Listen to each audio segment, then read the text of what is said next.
Hello wrestling fans, the Wrestling Wizard here and welcome to another video. And the big question in this video, do you think Bray Wyatt will ever come back to WWE? This really is a question for you, the viewers, so get down in the comments section, share your thoughts and opinions. Do you think it will ever happen? And I'm not talking within the year, this could be in 2 decades time. Well, I know that's a bit dramatic, but the funny thing is, if he did return in 2 decades time, he'd still be younger than Bill Goldberg right now.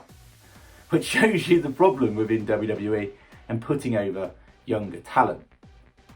Now, I know what you're also thinking. There's no way that Bray Wyatt is ever going to come back to WWE.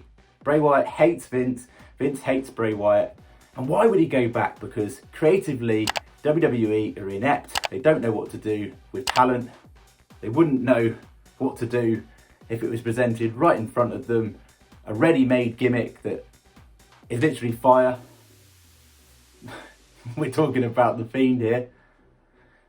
And questionable booking throughout. And that was really the problem. Since the Fiend gimmick aired, since we saw those Firefly Funhouse segments on our screens, the demise of the Fiend is really one of the biggest mysteries in WWE.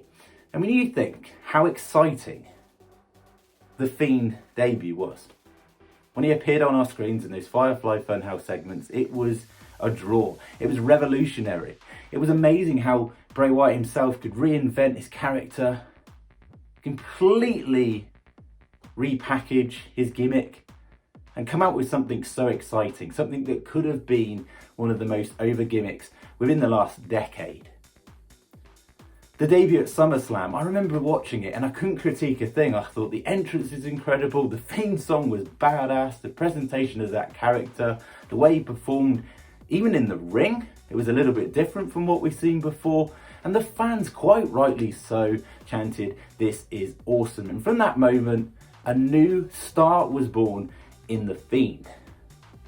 All the effort, and I'm talking time he spent into the props, the investment he made into that character was worth it, because finally, Bray Wyatt had made himself impossible to be ignored within WWE. It was a ready-made star in the making. He was already a star before, but any questionable bookings you'd seen in the past with the Bray Wyatt gimmick, John Cena at WrestleMania 30, losing to Randy Orton at WrestleMania 33, when he had the title in his first reign, we could put those to the back burner, because we thought, finally, WWE are going to see this talent for what it is.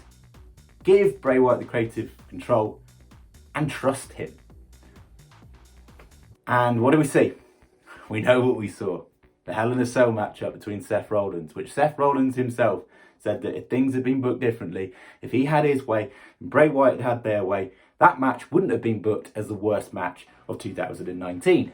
Quite the opposite, actually, it could have been. The Goldberg loss, which for me was the death of WWE right there. An older veteran who takes a paycheck 3 times a year for millions, goes over the hottest property in WWE at that time, and at that time buries it. And then we saw the whole Randy Orton, Alexa Bliss, Fiend storyline culminate in Randy Orton winning with 1 RKO. Never made any sense. I'm sure Randy Orton wasn't impressed with that booking. There's rumours that he wasn't. Bray Wyatt wasn't impressed. I'm sure Alexa Bliss wasn't impressed. And let's not forget the chemistry that Alexa Bliss and Bray Wyatt and the whole Fiend gimmick had. It elevated Alexa Bliss. It took her character and her performance to another level, and Bray Wyatt helped do that. Fans loved it. You had a female wrestler they were invested in and a male wrestler they were invested in. 2 awesome gimmicks. And WWE dropped the ball. What went wrong, we will never fully know. But what we can guess happened is, creatively, Bray Wyatt was frustrated with WWE creative.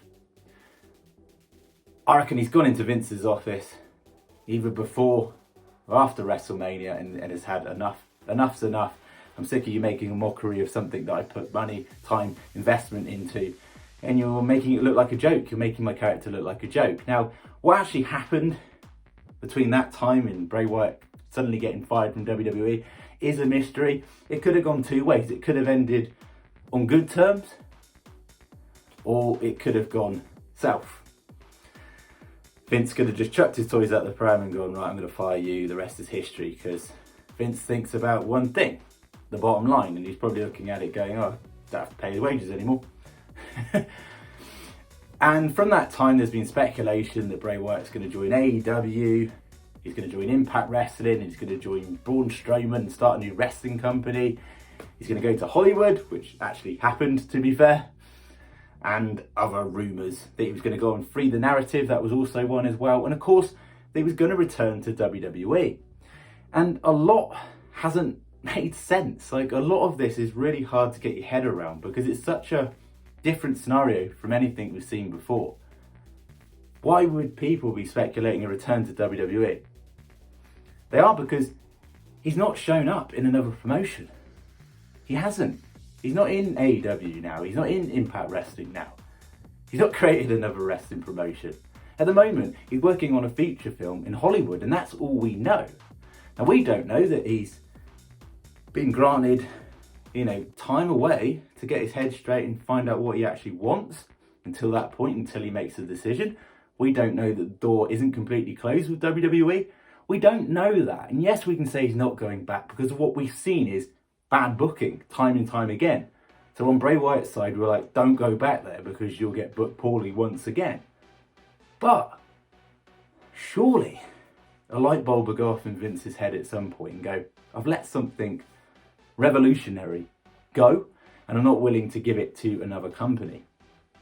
Now, recently, High Spots Auction have got a mailing list basically where essentially WWE fans or wrestling fans across the world can send in their merchandise, something they own, and then get a wrestler to sign that product and send it back. And Bray Wyatt has been listed on the 21st of December on that mailing list. But more interestingly, under his former WWE name in The Fiend. So he's signing products under The Fiend. Now, one of three things are going on here. Either Bray Wyatt is being sneaky and breaking the rules. I don't think that's the case. Number two, WWE have given him the rights to that name within a certain extent. So it could be merchandise rights. Who knows? Or the other option is he still has ties with WWE.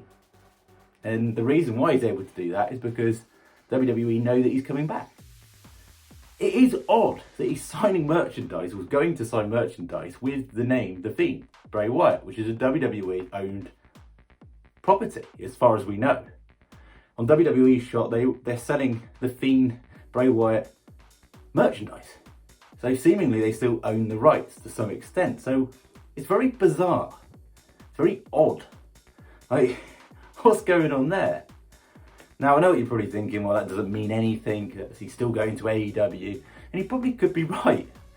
But it's still very bizarre. Also, the fact he's going to be at WrestleCon in April next year, on WrestleMania weekend, in Dallas, Texas.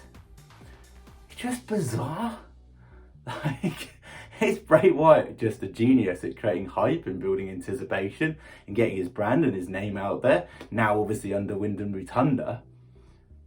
To get people talking, to get people speculating. People are talking. Since getting released on July the 31st from WWE, people are talking and people are speculating. Now, I know what my dream scenario would be. I'd love him to come back at the Royal Rumble, win it. Alexa Bliss wins the Royal Rumble. And those two hold the titles up in the ring together. And we get what we want ultimately. And then they align themselves together and run riot in 2022 in WWE. But that's not likely to happen, and I'm just going to end with what my personal frustrations are with WWE at the moment. It's not building younger talent, not having a credible threat for any champion. Now, you look at Bray Wyatt and the Fiend gimmick, that reeks star power. That's a star attraction. That's got the it factor that gets tails waggling. People are excited about seeing that. It got me back into watching wrestling full time, that Fiend gimmick. It intrigued me that much. It was like, wow. With the exception of Becky Lynch And Roman Reigns, and yes, you could argue there's a few others, massive fan of Bianca Belair, I rate Sasha Banks, Charlotte Flair, but I'm talking star main event draw has it all. Becky Lynch has it all. She's so over, people cheer her as a heel. Roman Reigns, we don't need to talk about him any more than we have. He's got that draw, that it factor. Who's going to challenge Roman Reigns within the next year? People are screaming for The Rock. The Rock's no longer with WWE anymore. Like, we all love The Rock.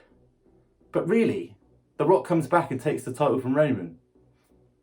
How long before people are moaning that you're just bringing back part-timers to take main event titles? If you're not going to build talent and you've already got ready-made talent at your disposal, why fire them? Why book them poorly?